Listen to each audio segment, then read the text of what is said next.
राम राम मंडळी. आजचा विषय जरा वेगळाच आहे बघा. 5 जानेवारी मंगळवार 1664 सालची ती रात्र. महाराजांचं सैन्य सुरतेला धडकून एक दिवस झाला होता.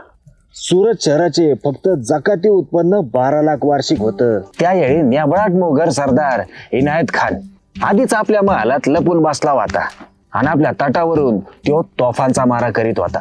अहो पर त्यामुळं महाराजांचं कमी आणि त्याच्याच शहराचं जास्त नुकसान होत होतं. आपल्या दरबारातील एका तरुणाला महाराजांकडे तहाच्या वाटाघाटी करायला पाठवलं होतं. महाराजांच्या समोर आल्यावर त्यानं महाराजांजवळ तहाच्या अटी ठेवल्या. त्यामुळं महाराज त्यावर भडकले. त्या तरुणानं आपल्या अंगारख्यात लपवलेला खंजीर बाहेर काढला आणि महाराजांच्या अंगावर धावून गेला. अहो महाराजांनाच ठार करून मराठ्यांचं मनोबल खच्चीकरण करून सौताचा भ्याड बचाव कार्याचा इनायत खानाचा बेत होता.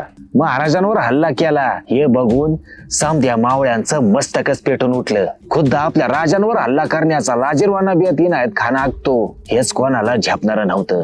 क्षणार्धात तिथं हजर असणाऱ्या समध्यांनी आपल्या समशेरी उपासल्या आणि तिथं पकडून आणलेल्या कैद्यांची एक साथ कापाकापी सुरू झाली आणि महाराजांना सावरण्याआधीच काहींची कत्तल करण्यात आली होती. तो रक्तपात महाराजांना सुखरूप पाहिल्यावरच थांबला.